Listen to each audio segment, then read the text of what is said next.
Ile sababu imefanya pengine mmefika, nilikuwa nafikiria tuongee kuhusu maneno ya grade 10 senior school. Wale watoto wanatoka junior school wanaingia grade 10. Nataka kusema ya kwamba saa hii kwa constituency hii ya Nakuru Town West tumejaribu sana, na mimi nikiongea saa hii naona watoto karibu wote, percentage kidogo sana wamepaki hawajaenda form 1s, wale tunaita senior grade equivalent form 1s. At that time tulikuwa tunawapea 22,500 na kila msasi alipata. Wale watu wote walifanya application walipata. Tulikuwa tumefungua hapo mapema, na mimi nataka kusema ya kwamba ukiangalia hii makaratasi yote hapa juu, hao ni wale wamepata 22,500, na so far tumechukua watoto kama 3,000. Wamefika 3,000 as I talk today, kwa sababu kwa wengine walikuwa wamepaki wachache, ndio naona wazazi wamekuja hapo chini. So wazazi wale wamefika hapa na watoto yao tumepeleka kama 3,000, na wote 3,000 tunapata 22,500. Iko wachache sana walikuwa wanapata 15,000, kwa sababu au unakuta ni wale watoto walikuwa wanasomea boarding schools huku nje ya Nakuru Town West. So hao tukasema kwa parking ni wachache, they are just very few. So wakati tunaanza kupeana hii pesa, tulikuwa tunataka tupeane hii pesa from last year wakati mtihani ilitoka, lakini unajua mtihani ilitoka vile nilisema juzi, mabarua admission letters zikachelewa kidogo, hiyo ikabidi tuanze kukimbia.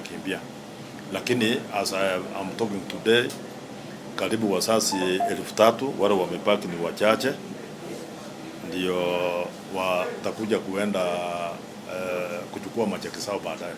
Nataka kushukuru serikali pia, kwa sababu sasa nilikuwa hapa chini niliongea sana, nikasema serikali itusaidie watoto waende shule, and my suggestion was wacha tukue na free secondary education, free from primary to secondary. Wacha ikuwe free, kwa sababu what the president had done, amefanya kitu mzuri sana, namshukuru sana. This is one way of assisting poor parents waende shule, na mimi nataka kushukuru serikali sana. The head of state alienda akasema watoto waende shule bila school fees yatafute baadaye. Watu wengine pengine hawajaelewa ni nini president alisema. President ya kusema free education, alisema watoto waende shule as parents look for money. So we didn't stop looking for this money. That's why we are here, even trying to see whether we can have these checks. So wazazi wengi, unajua, na watu wengi wanasema president alisema watoto waende kusoma bure. Alisema watoto waende shule as parents and maybe stakeholders, like, you know, a member of parliament is a stakeholder in education because we give bursary, so that ndio watoto wakienda shule sisi tupata nafasi. You can see these are many checks here. These are some of the checks which we are going through. Inaona iko Nakuru High, iko whatever. Hii ni wazazi baada hawajakuja kuchukua cheki zao, kwa sababu wengine walipeleka watoto shule. So what the president said, watoto waende shule as parents and the stakeholders make arrangements on how to get the funds for these students, because honestly we cannot say that the president has said watoto waende shule when we don't have a program on how these kids are going to be fed. Watakula nini wakienda boarding? Lazima sisi kama viongozi, mimi nikikuwa member of parliament ya Nakuru Town West constituency, I must make sure that ile program nilikuwa naye ya kulipia watoto 22,500 lazima niikamilishe, kwa sababu ukituma watoto ni sawa, tuma watoto waende shule. President amesema because that's a directive. Hii watoto wataenda kukula nini? So nataka kushukuru president sana, amesema watoto waende shule, lakini as parents and stakeholders like myself tutafute pesa tupeleke kwa hiyo shule vile tulikuwa tunapeleka. Unajua, nimeona watu wengi wanaanza kufurahi kusema at president amesema watoto waende kusoma free. President hajasema watoto waende kusoma free. Yeye amesema watoto waende shule as we look for funds. Therefore, nataka kusema kutoka Nakuru Town West constituency, nataka kushukuru president sana. Amefanya kitu ya muhimu sana. Watoto already wameenda shule. Hata wazazi wakikuja hapa chini, nilikuwa nawaambia peleka watoto, wengine wamepeleka. Na mimi nataka kushukuru walimu sana, kwa sababu wale watoto wameenda shule kutoka Nakuru Town West, walimu wengi wamenipigia simu na nimewaeleza, nasema tunaendelea kuprocess papers ile ilikuwa imepaki na watoto wame remain wako huko shule wanaendelea kusoma. Changamoto ile nilikuwa nimesema, shida nilikuwa nimesema hapa juzi. Nilikuwa nimesema hapa chini. Nilikuwa nimesema hapa chini ya kwamba uniforms, watoto wale wanaenda kulipa uniforms ya shule. Ile nilikuwa nimesema walimu wana exploit teachers. Wana exploit not teachers but parents. Unakuta mtoto amekuja hapa nimemlipia 22,500. Lakini mtoto akienda shule anaambiwa uniform peke yake ni 26,000. Kama hii mtoto amekuja hapa nimemlipia 22,000 na ana atatoa 26,000 around 26,000 ya uniform wapi?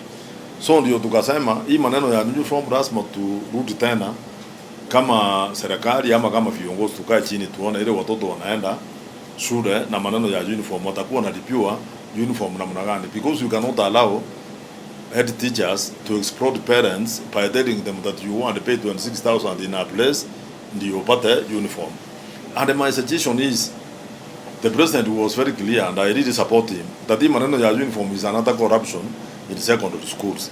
Mimi nataka niseme hivi, wacha tukue na free education in primary and secondary, so that hii pesa yote ya CDF, you can imagine parents coming kukuja kuweka laini hapa, wanakuja wanajaza forms, we start doing vetting, we start calling them here, is the same amount, the same money which will be sent from the treasury or from the national government to schools. Because come, let's say for example, if we look at maybe Nakuru boys, I can see we are sending almost 15 students there.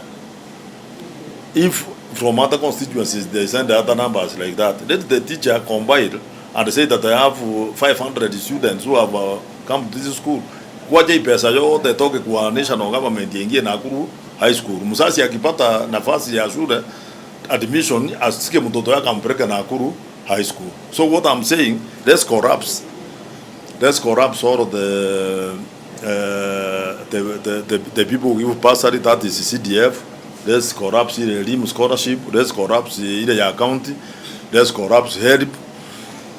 Or even help, even the university equate the same like you. So that the president has ended as Mama said, we would have free primary and secondary education. Free.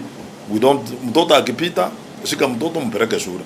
On top of that, wacha serikali iende tafute njia ya kupeleka uniform, because if we are going to kumaliza maneno ya corruption, uniforms, wacha tukue na shule tuseme ni Nakuru high school, wakati watoto wanaenda hapo, wacha watoto waende wapimwe the first time wanaripoti bila uniform, tukue na tailors wapima hawa, so that we have a central place. Kama serikali iende kuwe na factory ya kutengeneza uniforms ya shule ya mashule Kenya. I was even thinking that if we can have even common uniform, lakini inakuwa na patch tu inaandikwa Nakuru High, inaandikwa whatever patch, hata kama ni patch peke yake, because if we can have free primary education and secondary, wasasi hawatapata shida. You can imagine wasasi wote wako hapa, then now hii pesa yote inakuja inalibu inaenda huko. Kazi ya msasi peke yake ni kununulia mtoto ile shopping kidogo kama ile sabuni na nini kuenda nayo, because hii masomo itakuja kuwa ni ya matajiri peke yao. Why am I saying so? Mtoto kama ameitwa Nakuru High, a very expensive school and a very good school, lakini mtoto alikuwa anasoma Kaputembo Primary or heshima, a public school in Nakuru Town West, mtoto huyu hawezi kuafford ile pesa, anaenda kuingilia naye kwa ile shule ameitwa pale. So nikaangalia nikaona, let the president go ahead, this is a positive thing he did, let him go ahead and say that from next year we are going to have free secondary education just like the ones we have in primary. And then an issue now arises when the president has given those instructions, we are told to follow. Unajua sisi president yakisema tunafuata. So what has happened in Nakuru County and I can say it's almost a sad thing for some teachers, not all of them. There are some teachers who are very cooperative, even without, actually even before the president said about admitting students without school fees, some of them were admitting the students. Now, when we come to day school is completely free. Day school completely free. Aguna, you are not supposed to buy anything when you, apart from uniform. Like now, you find some head teachers that have converted the arrangement they have with their parents. You know, this arrangement of 15,000 per year, that's around 5,000 or something per term. That's an arrangement between the parents and the head teachers. It has nothing to do with the government. But we said we can supplement by giving these students some small amount of money. We call it the lunch fee. But it's not mandatory. It's not. And you know, the teachers are turning it to be mandatory. That's why you could see when students who are being admitted, they have admission letters, they go to school, even those ones who are reported their uniforms. A child is in full uniform. Instead of reporting to schools there, they were coming here. This one, that the head teachers are sending them away, that because they have not paid lunch fee, they call it fees. Lunch fee is not fees. This is an arrangement between the teachers and the parents, which is optional. If you don't want your child to go and eat in school, you are at liberty to allow your child to carry food to school. You know the reason why we have day schools is that they commute from home. So they are assuming that 1 hour where kids are going to eat there, a child can walk to the nearest home and eat, if you are not able to pay money for lunch. But teachers have made it compulsory that you must pay for 6,000 or whatever amount per term so that you eat in school, which is not very bad. But you cannot deny a child who is coming day school or ukataze yeye umwambie ati huwezi kuingia class kwa sababu hujalipa pesa ya chakula. We represent the people. Which people came here? Would I just close my eyes and tell them that they should go away? Now things became even easier when the president gave those instructions that students should go to school either with or without uniform, with or without school fees. But I've told some parents it's not good to do that. We have told them that let them admit the students. This morning I was admitting students on the phone. Watu wanaenda Koirer. Mzazi amepeleka mtoto, nimempea cheki ya 22,500. Yeye ameshika cheki amepeleka mtoto mpaka pale, nothing. Hakuna kitu amebeba.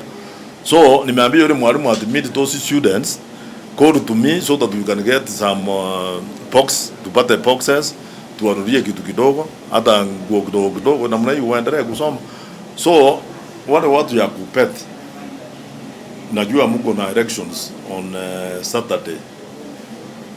Don't use petty things like that one. Kwenda kusema ati Mheshimiwa Rama ameenda kwa shule. I didn't harass that teacher.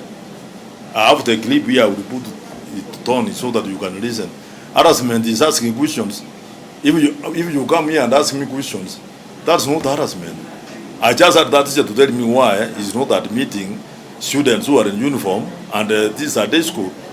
I can put the clip here for you. I will play it for you so that you can hear it. Kama wao wanataka kura ya kupeti ile itafanywa Saturday wasiende kuanguka, wacha waende wafanye, wasilete maneno ya siasa yao ya kuchaguliwa na siasa ya mashule na ya waheshimiwa. We are here to represent the people and those are the people I represented when I went to that school. I think that goes to you people. And tell them that mimi si mtu ya siasa ya kwenda kufanya siasa na walimu. I don't do that. But if a teacher makes something which is not right, I will be right away there. So watu wanaenda from grade 10 day schools, you can see we have given them 6,000.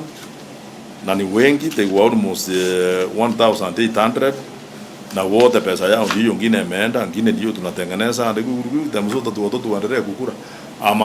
The county government will also give around 5, for example, or 6, that is 12. And then the parent can look for 2,000. Unajua watu wengi Somebody was telling me that some constituencies in somewhere there, they are giving free. If I could not give 22,500 from once, well, to grade 10, imagine I can feed all of these students with the 15,000 without even them paying even a penny. But what will happen with these poor children who are supposed to go to boarding school in good schools? They would not go.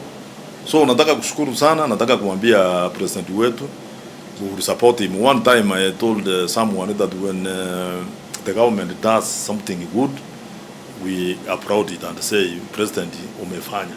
Na kama hajafanya tutasema hujafanya. Lakini kwa hii maneno ya education nataka kumshukuru sana kwa sababu amefanya. Na mimi nataka nimwambie aendelee namna hiyo. Ile scorecard alikuwa anasema, mimi nafikiri education this time scorecard amepata A. Hii education amepata A.